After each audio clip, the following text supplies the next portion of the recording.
Good morning, guys. Mrs. Dudley here. I am at Hughes STEM High School with my buddy Alan Wight. Hello, everybody. We are going to take a tour of the high school garden here, and then we're going to talk to Alan a little bit about building community partnerships. But before we go on our tour, Alan, why don't you tell us a little bit about yourself? Sure. Well, thank you very much, Miss Mary Dudley, for having me on this special video cast. My name is Alan, and I work for the Christ College of Nursing and Health Sciences. That's a college dedicated to health sciences that's on the campus of our Christ Hospital in Mount Auburn.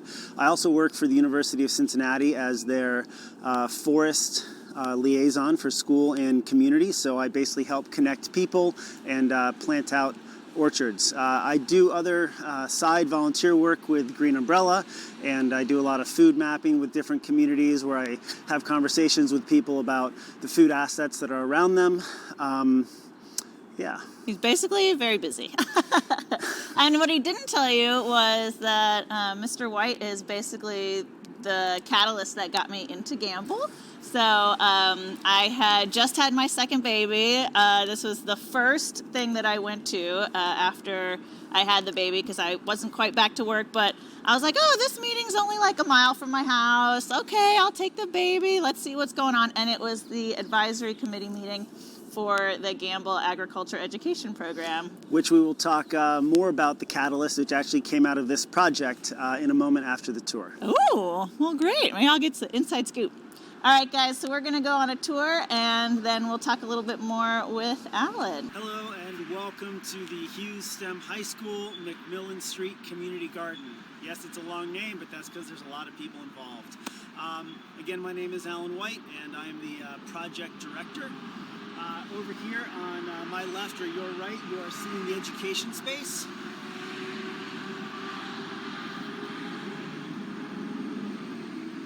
We have several picnic tables, benches. This is the outdoor classroom.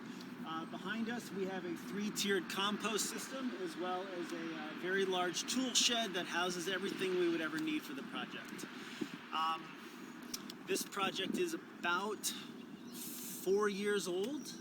We started the project in 2015, 2016. Grace Conrad, who, full disclosure here, is my wife. She taught 8th grade science. This was actually her classroom window right here, so she could teach her science, and when she wanted to incorporate anything related to biology, life sciences, soil sciences, she could come out here and have the students directly work and gain experience. Our garden has several different elements to it here. Here's an herb spiral to my right and your left. We've got mint, of course. It looks like some thyme and some sage. We have a long line of trees. If you can come over here, Ms. Dudley, and check it out. We have about 14 or 15 trees that are planted in a nice line, headed all the way down here. These are your peaches and your pears and your cherries and your apples. We also have a persimmon. We've got a couple. This is jostaberry. Check out these nice little flowers going on right here. Jostaberries are a mix between currants and gooseberries. Gooseberries have spikes, currants have little berries. Josta gets rid of the spikes and gives you a nice big berry, kind of like a grape. Over here to my right, we have our food forest. For those that are not familiar, a food forest, we want to think in terms of architecture. This is growing food at every single level. So we've got some currants right here. Over here is some asparagus. Let's see if we can find one. Here we go. Some asparagus that was planted with one of our community partners. This is a trifoliate orange. This is one of the most northern oranges that grows. It actually produces a very small orange-like fruit. We have, I believe, an Olympic, which is an Asian pear. We also have a zucchini. This is actually, I think, either a Cornelian or an Ann King cherry bush. We have some sea berry, which is called the citrus of the north. This is actually a nitrogen-fixing plant that produces a really little yellow orange berry called a nutraceutical. Now, Alan, a lot of these seem very unique. I was going to say extreme, exotic. Yeah. How did you pick the plants that are in here? Yeah, that's a really good question. Other partners involved in this project include the Cincinnati Permaculture Institute, which has a nursery.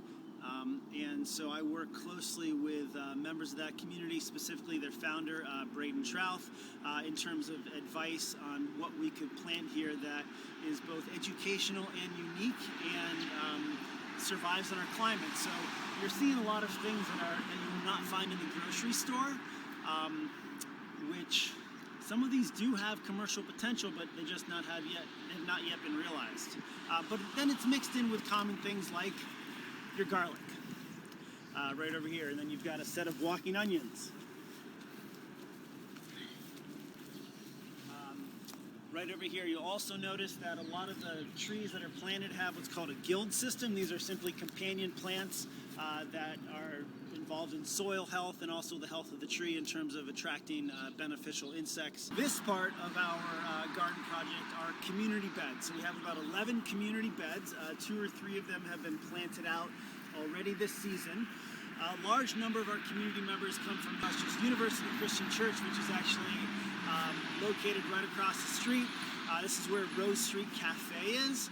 So we have, the project is fortunate, we have lots of players, which I'll get into the details later, but we have a coordinator from Hughes High School, we have a coordinator from the community, and we have a coordinator from the University of Cincinnati. So we all work together to make this magical thing happen. And just so you guys know, Mr. Kane's wife cooks all the yummies for Rose Street Cafe. So if you're in this area and you want to get a good snack, definitely hit that place up.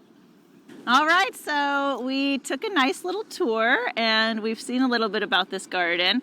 We are standing right on the corner of Clifton and McMillan. So there is going to be some traffic, but that's what gardening in the city is all about. And what I am really excited to talk to Alan about today is building community partnerships.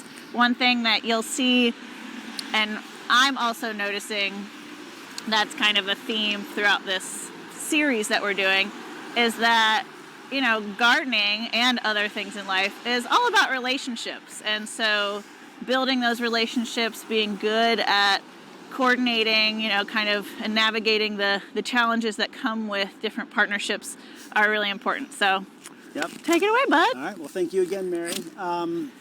Again, my name is Alan Wight, and we are here at the Hughes STEM High School and McMillan Street Community Garden. This is a community public school and University of Cincinnati project in collaboration with the Civic Garden Center. Those are the major players and partners. A little bit of the history: there was a garden here called the Big Red Garden that was managed by Grace Conrad, the 8th grade science teacher.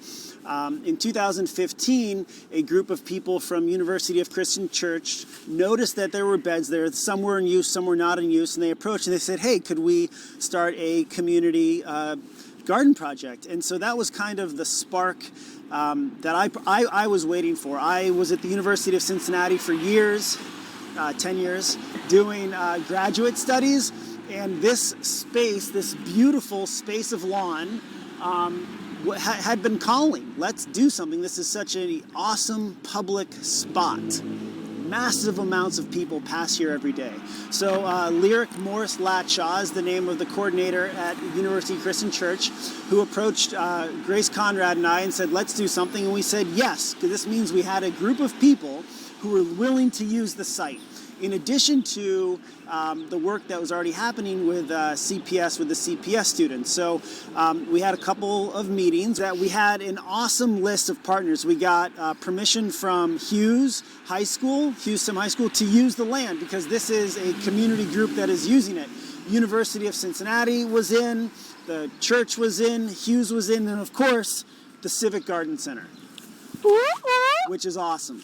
The Civic Garden Center is actually our fiduciary for the project. So to make something like this work, you have a series of meetings with your partners and you figure out exactly what everybody wants. You get a wish list together, you get a proposal together.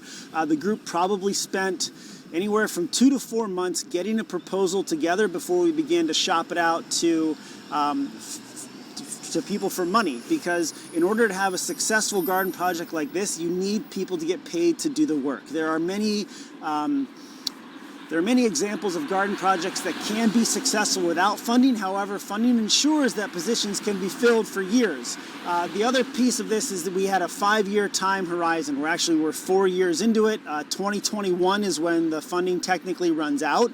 The first thing that we did was we approached the University of Cincinnati, and I think we got $5,000 from them, which was huge. We approached members of the community that wanted a garden, and we raised a couple $100 there. Major donations came from the Mishawah Farm Foundation. This is affiliated with Turner Farm in Indian Hill. Robert Edmondson was gracious enough, and he donated $20,000. Also, Dick Beer, who used to work for Kroger and had an agricultural background, donated $10,000. We had 2 other funders that donated $2,000 each. And what was interesting is several of these people knew each other. So when you're in these conversations asking for money for these kinds of projects, it's always good to ask the donors or the funders if they know anybody else that might be interested in supporting this kind of work. So it is based, as Mary said, on relationships, and it's also based on having a very clear vision and plan of action, and also metrics and things that you're going to keep track of. So every year our project submits a report to the funders. As mentioned, Civic Garden Center holds all the money for the project, which pays myself as the director. It pays a school coordinator from Hughes. It also pays a coordinator from the community, and it pays somebody from the University of Cincinnati to tap into students over there from the service learning aspect.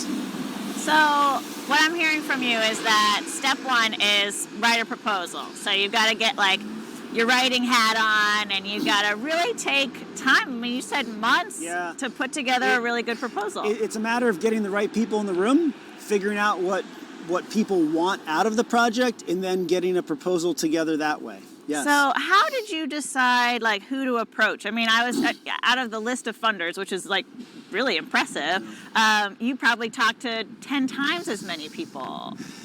How did you choose? Who do you know the right people are in the room? The list of funders has come from probably 10 years of doing work in the community. So it's not like I knew everybody and could just call them up. It was actually years ago I used to coach the University of Cincinnati Masters swim team, and one of my swimmers, his name is Derek Van Ameragen, and he's a doctor, and he knew I was interested in gardening work, and he said, if you ever do anything with the school garden, let me know. My wife and I would be happy to give some money.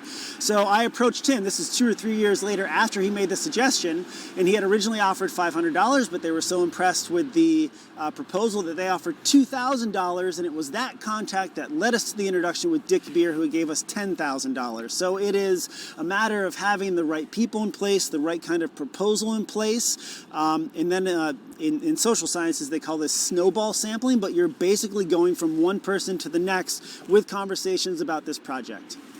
So we've been talking a lot about legacy. That is our cycle theme for right now, and something that I heard you say about a relationship that you had developed in a totally different context, and that led you to a really cool project that's here today. So I just want to make sure you guys are hearing that every single person that you meet, every choice that you make, every place you go, that can have an impact on your legacy. Yes. And so you never really know. You always want to put your best foot forward and try to leave a positive impression on every aspect of your life. You never know when these conversations or these relationships are going to come back.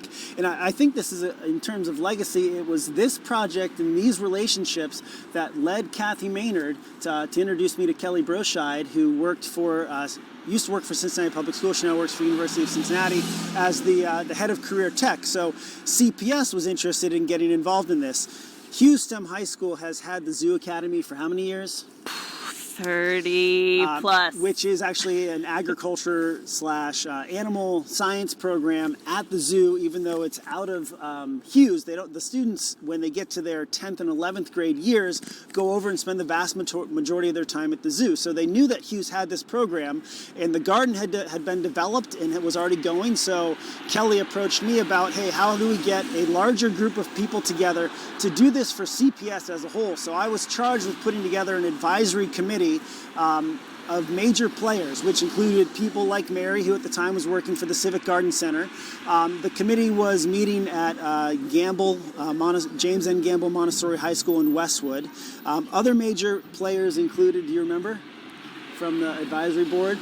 People from Turner Farm, people from Gorman Heritage Farm, people from industry, people from that do landscaping, people that from Cincinnati State, because we're interested in pathways for our students from high school all the way through to secondary education into the world of work. So Mary came to the first meeting. And so I feel like that is really, that credits Mr. White's ability to keep those relationships going and have this big network in his brain. Who else could we ask for that? Who could we tap for this?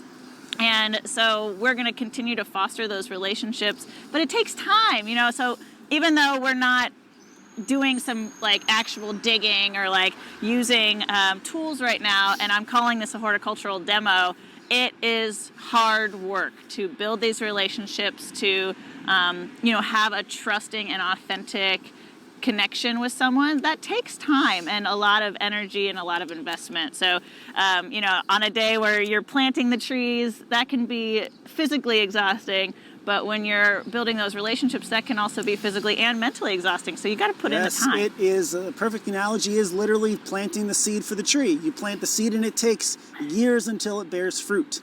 The program that Mary teaches for and that I help with now has 4 sites. Yes. So the Zoo Academy is going to be included. Aiken High School's just added one. Clark got added last year. So you could see the arc of this entire program going back 3 to 4 years now.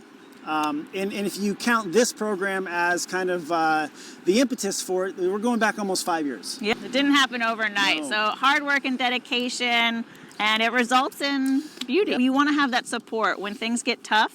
We all need someone that we can rely on and we can depend on. And sometimes, you need to really diversify your group. So I really hope that you guys took something away from this today. And next time you're in the area and you do a little drive-by, give a little shout out to the garden and see what's going on over here. Thanks, guys. Thank you.